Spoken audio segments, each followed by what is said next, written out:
Hello everyone, welcome to RK tutorial. Friends, ఈరోజు daily current affairs మరియు జీకేలో భాగంగా 15వ తారీఖు నవంబర్ 2022కు సంబంధించినటువంటి కరెంట్ అఫైర్స్ అయితే చూద్దామండి. ఎవరు కూడా మధ్యలో స్కిప్ చేయకుండా చివరి వరకు చూసేయండి. అంతేకాకుండా ఇటీవల జరుగుతున్నటువంటి పోటీ పరీక్షలలో ఆల్మోస్ట్ మన కరెంట్ అఫైర్స్ నుంచి చాలా వరకు అయితే రావడం అయితే జరుగుతుంది యాజ్ ఇట్ ఈస్గా. దాన్ని దృష్టిలో ఉంచుకొని మరి పీడిఎఫ్ మెటీరియల్ అయితే ప్రొవైడ్ చేయడం జరుగుతుందండి. తెలుగులో ఉంటుంది. ఎవరైనా కావాలంటే తీసుకోండి. దాని గురించి చూసిన తర్వాత క్లాస్లోకి వెళ్దాము. అంతేకాకుండా ఏపీ హైకోర్టు ఉద్యోగాలకు సంబంధించి పర్ఫెక్ట్ కోర్స్ అయితే లాంచ్ చేసామండి. యాప్ లింక్ వీడియో డిస్క్రిప్షన్లో ఉంటుంది, ఒకసారి చూడండి. Okay, demo classes. మన ఛానల్ మిత్రులందరికీ ఒక బంపర్ ఆఫర్ పేరుతో జనవరి 2022 నుంచి అక్టోబర్ 2022 వరకు మ్యాగజిన్ అయితే అందచేయడం జరుగుతుందండి. ఈ మ్యాగజిన్ కంప్లీట్గా తెలుగులో ఉంటుంది. Okay, total current affairs plus bid bank కూడా ఫుల్ ఎక్స్ప్లెనేషన్తో కూడా ఉంటుందండి. మోస్ట్ ఇంపార్టెంట్ స్టాటిక్ జీకే కూడా డైలీ వైజ్గా ఉంటుంది. అంతేకాకుండా 10,000 వరకు GK bits, general knowledge bits అయితే మీకు అందుబాటులో ఉంటాయండి. డైలీ వైజ్గా ఉంటాయి. డైలీ 20 బిట్స్ రూపంలో జనవరి నుంచి అక్టోబర్ వరకు ఉంటాయండి. దాదాపు 10,000 వరకు. రానున్నటువంటి హైకోర్టు ఉద్యోగాలకు కావచ్చు, ఎస్ఐ కానిస్టేబుల్ అన్ని ఉద్యోగాలకు కూడా పర్ఫెక్ట్గా యూస్ఫుల్గా ఉంటాయండి మనకి. సాధ్యమైనంత వరకు తీసుకోవడానికి ట్రై చేయండి ఫ్రెండ్స్. ముందుగా మీరు శాంపిల్ పీడిఎఫ్ డౌన్లోడ్ చేసుకోండి. లింక్ వీడియో డిస్క్రిప్షన్లో ప్రొవైడ్ చేస్తాను. మీకు నచ్చితే తీసుకోవచ్చు. ఓకేనా? మరి మీకు కావాలనుకున్న వారు 9030362853 అనేటువంటి నెంబర్కి 150 రూపీస్ ఫోన్పే కానీ గూగుల్ పే కానీ చేసి అదే నెంబర్కి వాట్సాప్ చేస్తే స్క్రీన్ షాట్ని మీకు విత్ ఇన్ 1 అవర్లో పంపడం జరుగుతుంది. ఓకే, మంచి అవకాశం, ఉపయోగించుకోండి.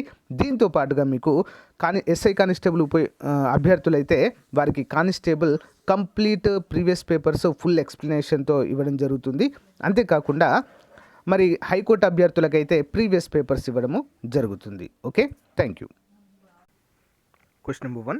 ఇటీవల ప్రపంచంలో అత్యధికంగా మాట్లాడే 1000 భాషలకు మద్దతిచ్చే ఆర్టిఫిషియల్ ఇంటెలిజెన్స్ మోడల్ను అభివృద్ధి చేస్తున్న అంతర్జాతీయ సంస్థ. ఆన్సర్ ఆప్షన్ ఏ అండి, గూగుల్. నెక్స్ట్ 1. టెక్ దిగ్గజము గూగుల్ ప్రస్తుతం ప్రపంచంలోని అత్యంత మాట్లాడే 1000 భాషలకు మద్దతిచ్చే ఆర్టిఫిషియల్ ఇంటెలిజెన్స్ మోడల్ను అభివృద్ధి చేస్తుంది. మరి ఏఐ భాషల నమూనా అంటే ఏంటి? ఏఐ భాషల నమూనాలు అనువాదము, కస్టమర్ సేవ లేదా గణన వంటి రంగాల కోసము మానవ శ్రమపై ఆధారపడడాన్ని తగ్గించడాన్ని లక్ష్యంగా పెట్టుకున్నాయి. మరి గూగుల్ యొక్క 1000 భాష ఏఐ మోడల్ గురించి చూసినట్లయితే నవంబర్ 2022లో నిర్వహించబడిన ఏఐ అంటే ఆర్టిఫిషియల్ ఇంటెలిజెన్స్ ఈవెంట్లో గూగుల్ యొక్క 1000 భాషల ఏఐ మోడల్ ప్రకటించబడింది. ఈ భారీ ప్రాజెక్టు యొక్క సామర్థ్యాన్ని పరిశోధించడానికి గూగుల్ ప్రస్తుతము 400 భాషలకు మద్దతు ఇవ్వగల ఏఐ భాషా నమూనాపై పనిచేస్తుంది. ఈ మోడల్ ఇప్పటికే ఉన్న స్పీచ్ మోడళ్లలో అతిపెద్ద భాషా కవరేజ్ అని కూడా ఇక్కడైతే మనము చెప్పుకోవచ్చు. Okay, next 1. ఇటీవల వార్తల్లో ఉన్న ఇంగ్లీష్ ఛానల్ నుండి అక్రమ వలసలను అరికట్టేందుకు ముఖ్యమైన ద్వైపాక్షిక ఒప్పందంపై సంతకం చేసిన దేశాలు. ఏ 2 దేశాలండి? ఆన్సర్ ఆప్షన్ ఏ అండి. ఓకే, బ్రిటన్ మరియు ఫ్రాన్స్ దేశాలు. చూద్దాం. ఇంగ్లీష్ ఛానల్ క్రాసింగ్ల అక్రమ వలసలను అరికట్టేందుకు బ్రిటన్ మరియు ఫ్రాన్స్ తమ ప్రయత్నాలను పెంచడానికి $74.5 మిలియన్ విలువైన ద్వైపాక్షిక ఒప్పందంపై సంతకం చేశాయి. ఒప్పందం యొక్క ముఖ్య లక్షణాలు ఏంటి మరి చూద్దాం. 74.5 మిలియన్ అంటే 72.2 మిలియన్ యూరోల విలువైన ఈ ఒప్పందము చిన్న పడవలలో ఛానల్ వంటి ఇంగ్లాండ్కు వలస వెళ్ళడాన్ని ఆపడం లక్ష్యంగా పెట్టుకుంది. వచ్చే 5 నెలల్లో బ్రిటిష్ నిధులతో 2022-23 ఆర్థిక సంవత్సరంలో ఫ్రెంచ్ బీచ్లలో పెట్రోలింగ్ చేసే ఫ్రెంచ్ అధికారుల సంఖ్యను 40% పెంచాలని ఇది పిలుపునివ్వడం అయితే చూడవచ్చు. నెక్స్ట్ 1. ఆగ్నేయాసియా దేశాల సంఘం ఆసియన్ కూటమిలో 11వ సభ్య దేశంగా ఇటీవల ఏ దేశాన్ని చేర్చారు? ఆన్సర్ ఆప్షన్ సి అండి, తైమూర్. ఇంపార్టెంట్ క్వశ్చన్ అండి. ఆసియన్ సభ్యులు తూర్పు తైమూర్ను కూటమిలో 11వ సభ్య దేశంగా అంగీకరించడానికి సూత్రప్రాయంగా అంగీకరించారు. మరి ఏసియన్ అంటే ఏంటి చూద్దాం. ఆగ్నేయాసియా దేశాల సంఘాన్ని ఏషియన్ అంటాము. మరి ఇది థాయిలాండ్లోని బ్యాంకాక్లో ఆగస్టు 8, 1967న స్థాపించబడిన ప్రాంతీయ కూటమి. Brunei, Cambodia, Indonesia, Laos, Malaysia, Myanmar, Philippines, Singapore, Thailand మరియు వియత్నాం దాని సభ్య దేశాలు. తూర్పు తైమూర్ ఈ ప్రాంతీయ సమూహంలో కొత్త సభ్యునిగా చేర్చబడడం అయితే మనం ఇక్కడ చూడవచ్చు. ఇంపార్టెంట్ క్వశ్చన్ అండి, చాలా గుర్తుంచుకోవాలి ఇది. నెక్స్ట్ వన్, భారత unique identification number authority Aadhaar supporting documents ఎన్ని సంవత్సరాలకు ఒకసారి అప్డేట్ చేసుకోవాలని నిబంధనను సవరించింది? ఆన్సర్ 10. ఓకే, ఆప్షన్ డి అండి, 10 సంవత్సరాలకు నిబంధనను సవరించాలని అయితే సూచించడం జరిగిందండి. వివరాలు చూద్దాం. ఆధార్ కార్డు హోల్డర్స్ కనీసం 10 సంవత్సరాలకు ఒకసారి ఆధార్ సమాచారాన్ని సపోర్ట్ చేసే సంబంధిత డాక్యుమెంట్లను అప్డేట్ చేసుకోవాలని కేంద్ర ప్రభుత్వం ఆధార్ నిబంధనలను సవరించింది. మరి సవరణ ఏం చెప్తుంది? ఆధార్ ఎన్రోల్మెంట్ మరియు అప్డేట్ నిబంధనల సవరణకు నమోదు చేసిన తేదీ నుంచి కనీసము 10 సంవత్సరాలకు ఒకసారి ఆధార్ సమాచారం యొక్క సపోర్టింగ్ డాక్యుమెంట్స్ను అప్డేట్ చేయడము అవసరము.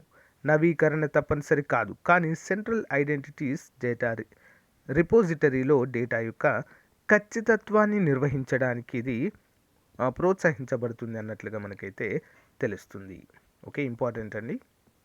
నెక్స్ట్ వన్, 27వ కాన్ఫరెన్స్ ఆఫ్ పార్టీస్ అంటే COP27లో పెరుగుతున్న వాతావరణ మార్పులపై ఐక్యరాజ్యసమితి ఫ్రేమ్వర్క్ కన్వెన్షన్కు సంబంధించి నూతన సిస్టమ్ పేరేంటి? ఒక కొత్త సిస్టమ్ అయితే పెరుగుతున్నటువంటి వాతావరణ మార్పులను అరికట్టడానికి ఏర్పాటు చేశారండి. మరి దాని పేరేంటి? ఆన్సర్ ఆప్షన్ ఏ, మార్స్ అంటారండి దీన్ని. Methane alert and response system. Methane alert and response system. వివరాలు చూద్దాం. ఈజిప్టులోని షర్మ్ ఎల్ షేక్లో జరిగిన వాతావరణ మార్పులపై ఐక్యరాజ్యసమితి ఫ్రేమ్వర్క్ కన్వెన్షన్కు సంబంధించిన 27వ కాన్ఫరెన్స్ ఆఫ్ పార్టీస్లో methane alert and response system ప్రారంభించబడింది. Methane alert and response system అంటే ఏంటో చూద్దాము. Methane alert and response system అనేది ఉపగ్రహ ఆధారిత వ్యవస్థ. ఇది మిథేన్ ఉద్గారాలను గుర్తించడానికి మరియు వాటిని పరిష్కరించడానికి చర్యలు తీసుకోవడానికి ప్రభుత్వాలను అనుమతిస్తుంది. ఈ data to action platform green house ఉద్గారాలను అరికట్టడం ద్వారా వాతావరణ మార్పులను పరిష్కరించడానికి ప్రపంచ ప్రయత్నంలో భాగంగా చెప్పుకోవచ్చు. నెక్స్ట్ వన్, 2022 G20 సమ్మిట్లో భాగంగా జస్ట్ ఎనర్జీ ట్రాన్సిషన్ పార్ట్నర్షిప్ ప్రారంభించిన దేశం ఏంటి? ఇటీవల G20 సమావేశాలు జరుగుతున్నాయి కదండి, ఇందులో జస్ట్ ఎనర్జీ ట్రాన్సిషన్ పార్ట్నర్షిప్ ప్రారంభించిన దేశం ఏంటి అని question. Answer option A, Indonesia. వివరాలు చూద్దాం.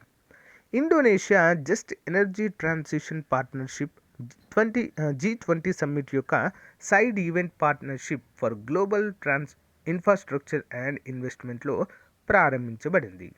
మరి ఇండోనేషియా జస్ట్ ఎనర్జీ పార్ట్నర్షిప్ అంటే ఏంటో చూద్దాం. Indonesia just energy transition partnership అనేది ఇండోనేషియా ప్రభుత్వం మరియు ఇంటర్నేషనల్ పార్ట్నర్స్ గ్రూప్ మధ్య ఒక దీర్ఘకాల రాజకీయ ఒప్పందము. United Kingdom, Germany, France, European యూనియన్తో పాటు యుఎస్ మరియు జపాన్ల సంయుక్త లీడ్స్లో ఉన్నాయి. కెనడా, ఇటలీ, నార్వే మరియు డెన్మార్క్ కూడా ఇందులో ఉన్నట్లుగా తెలుస్తుంది. Next one, G20 joint finance మరియు హెల్త్ మినిస్టర్స్ మీటింగ్లో భాగంగా పాండమిక్ ఫండ్ ప్రారంభించారు. అయితే ఈ సమావేశము ఎక్కడ జరిగింది? Important question. Answer option B అండి, ఇండోనేషియా, బాలీలో జరిగిందండి. ఇండోనేషియా. ఓకే, ఇండోనేషియా రాజధాని బాలీలో. చూద్దాం. ఇండోనేషియాలోని బాలీలో జరిగిన G20 joint finance and health ministers meeting మార్జిన్లలో Indonesia presidency of Indonesia Joko Widodo Indonesia president సమక్షంలో పాండమిక్ ఫండ్ యొక్క అధికారిక ప్రారంభోత్సవాన్ని నిర్వహిస్తుంది. మరి చొరవ యొక్క లక్ష్యం ఏంటి చూద్దాం. ప్రారంభించిన సమయంలో పాండమిక్ ఫండ్ ఇప్పుడు కొత్త పేరు మరియు లోగోతో గ్లోబల్ హెల్త్ ఆర్కిటెక్చర్ను బలోపేతం చేయడంలో ఒక ముఖ్యమైన అడుగు. మరి కార్యాచరణను పొందడానికి సెప్టెంబర్ 8, 2022న స్థాపించబడినప్పటి నుండి పాలక మండలి సాధించిన తాజా పురోగతినైతే ఇది అందిస్తూ ఉంటుంది.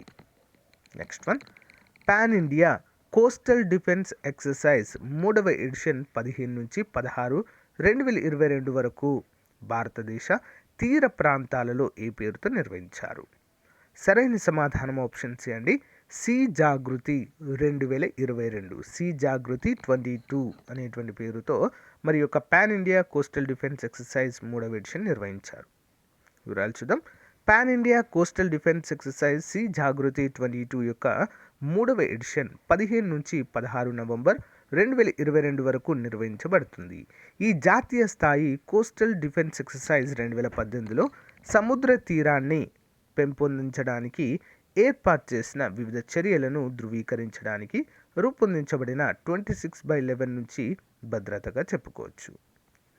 మరి తీర రక్షణ అనేది కోస్టల్ డిఫెన్స్ నిర్మాణంలో ప్రధాన ఉపసమితి అయినందున భారతదేశం అంతటా తీర ప్రాంత భద్రత యంత్రాంగాన్ని సక్రియం చేయడము మరియు విస్తృతమైన తీర రక్షణ యంత్రాంగాన్ని అంచనా వేయడము సముద్ర జాగరణ భావనగా దీని యొక్క ముఖ్యమైన అంశంగా చెప్పుకోవచ్చండి. ముఖ్యంగా సముద్ర తీర ప్రాంతాలు ఏవైతే ఉంటాయో వాటిలలో ఎక్కువగా రక్షణ కార్యక్రమాలను పెంపొందించడమే దీని యొక్క లక్ష్యము. నెక్స్ట్ వన్ చూద్దాము. అంతర్జాతీయ క్రికెట్ మండలి అండర్-19 పురుషుల మహిళా T20 ప్రపంచ కప్ 2024కు ఆతిథ్య దేశంగా ఏ దేశాన్ని ఎంపిక చేయడం చూడవచ్చు? ఆన్సర్ వచ్చేసి ఆప్షన్ సి అండి, శ్రీలంక దేశాన్ని అయితే సెలెక్ట్ చేశాయి ఐసీసీ అండర్-19 పురుషుల మరియు మహిళల 2020 ప్రపంచ కప్ 2024 ఎడిషన్కి. ఓకే, వివరాలు చూద్దాం. అంతర్జాతీయ క్రికెట్ మండలి అండర్-19 పురుషుల T20 ప్రపంచ కప్ వేదికను ప్రకటించింది. 2024 అండర్-19 పురుషుల T20 ప్రపంచ కప్కు శ్రీలంక ఆతిథ్యం ఇస్తుందని, 2026 ఎడిషన్ జింబాబ్వే మరియు నమీబియాలో జరుగుతుందని ఐసీసీ ప్రకటించింది. మరి 2025 అండర్-19 మహిళల T20 ప్రపంచ కప్ మలేషియా మరియు థాయిలాండ్లో జరుగుతుంది. మరియు 2027 అండర్-19 మహిళల ఈవెంట్ను బంగ్లాదేశ్ మరియు నేపాల్లో సంయుక్తంగా నిర్వహిస్తాయని కూడా ఇక్కడ తెలియడం అయితే చూడవచ్చు. ఇంపార్టెంట్ అండి. భారత ప్రభుత్వ రంగ సంస్థ ప్రసార భారతి చీఫ్ ఎగ్జిక్యూటివ్ ఆఫీసర్గా కేంద్ర ప్రభుత్వం ఎవరిని నియమించింది? ఆప్షన్ బి అండి, గౌరవ్ ద్వివేది. చూద్దాం వివరాలు. సీనియర్ ఐఏఎస్ అధికారి Gaurav Dwivedi public broadcaster Prasar Bharati chief executive ఆఫీసర్గా నియమితులయ్యారు.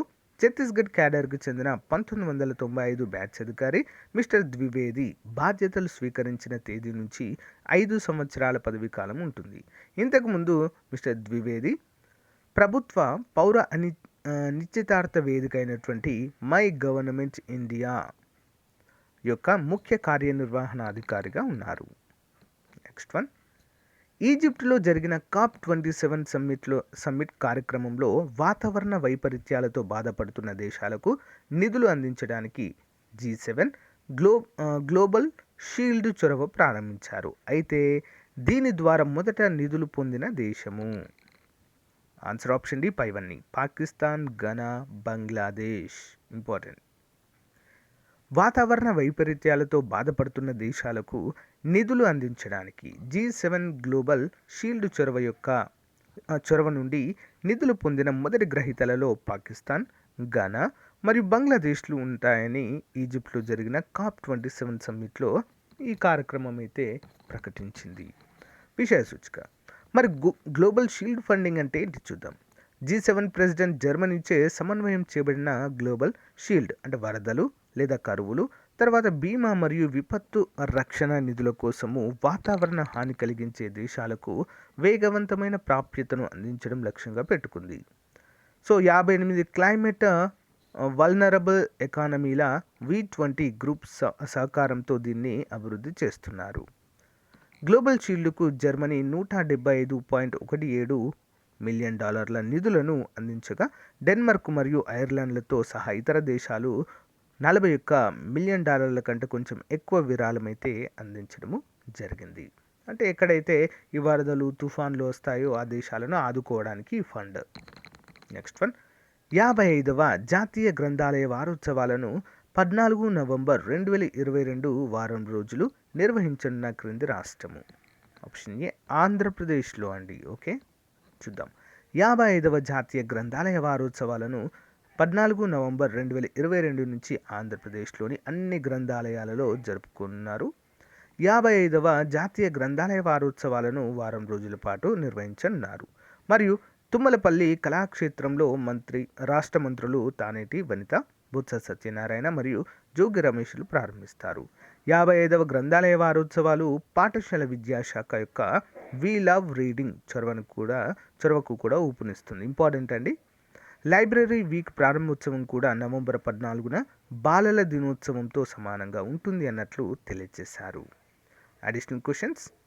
ఇండియా పసిఫిక్ ఎకనామిక్ ఫోరం యొక్క మొదటి వ్యక్తిగత మంత్రివర్గ సమావేశాన్ని ఏ నగరంలో నిర్వహించింది? సరైన సమాధానం ఆప్షన్ డి అండి, Los Angeles, America. Italian Grand Prix title గెలుచుకున్న రేసింగ్ డ్రైవర్ ఎవరు? Option B, Max Verstappen. Ayurveda దినోత్సవం ప్రతి సంవత్సరం ఏ నెలలో జరుపుకుంటాం? ఆప్షన్ బి అండి, అక్టోబర్. Next one. చంద్ర క్షుద్రత అనే దృగ్విషయం కారణంగా సెప్టెంబర్ 14న ఏ గ్రహం కనిపించకుండా పోయింది? Option C, Uranus. Next. Ethereum ఆధారంగా central bank digital currency sandbox కోసము ఓపెన్ సోర్స్ కోడ్ను ఏ దేశం విడుదల చేసింది? ఆప్షన్ బి అండి, నార్వే. ఇటీవల వార్తల్లో కనిపించిన మనస్బాల్ సరస్సు ఏ రాష్ట్రం లేదా యూనియన్ టెరిటరీలో ఉంది? Option C, Jammu and Kashmir. ఇటీవల వార్తల్లో కనిపించే లింపోమా ఏ వ్యాధికి సంబంధించింది? లింపోమా. ఆప్షన్ బి అండి, క్యాన్సర్.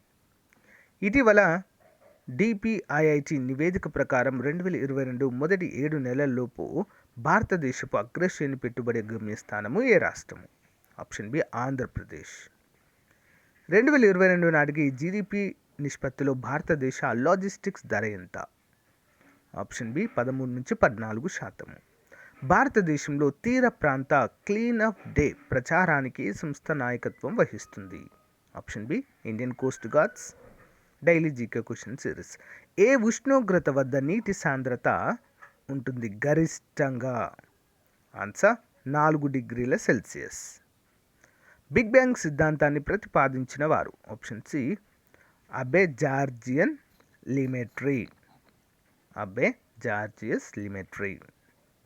ఫలాల అధ్యయనాన్ని ఏమంటారు? ఆప్షన్ 1 అండి, పోమాలజీ అంటారు. బంగ్లాదేశ్లో గంగా నదిని ఏమని పిలుస్తారు? ఆప్షన్ 4, పద్మ.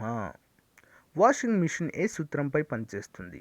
అపకేంద్రీకరణ సూత్రము. నెక్స్ట్. బడ్డింగ్ లేదా కోరకీ భవనం ద్వారా ప్రత్యుత్పత్తి జరిపే శిలీంధ్రం ఏది? Option 3, east. ఆదేశిక సూత్రాలను ఏ దేశ రాజ్యాంగం నుంచి స్వీకరించారు? Option 2, Ireland. ఒక వస్తువు భూమి నుంచి చంద్రుడిపైకి తీసుకెళ్ళినప్పుడు దాని ఏ భౌతిక రాశి మారుతుంది? ఆప్షన్ సి, భారము. అంటరానితనం రద్దు చేయబడింది అని రాజ్యాంగంలోని ఏ అధికరణ తెలుపుతుంది? ఆప్షన్ 3, 17వ అధికరణ. విద్యుత్ బల్బులో గాలిని పూర్తిగా తొలగించడానికి కారణం? ఆప్షన్ 3, ఫిలమెంట్ గాలిలో మండి ఆక్సీకరణం చెంది కాలిపోకుండా ఉండేందుకు. సో ఫ్రెండ్స్, ఇది ఈ రోజుకు సంబంధించిన క్లాస్. మీకు నచ్చితే లైక్ చేయండి. తప్పకుండా మన మ్యాగజైన్ తీసుకోవడానికి ట్రై చేయండి. లేదా ఏపీ హైకోర్టు ఉద్యోగాలకు సంబంధించి కోర్స్ లాంచ్ చేసాం, అదైనా తీసుకోండి. మీకు పర్ఫెక్ట్గా యూస్ఫుల్గా ఉంటుంది. Okay, thank you guys. Have a nice day. Bye.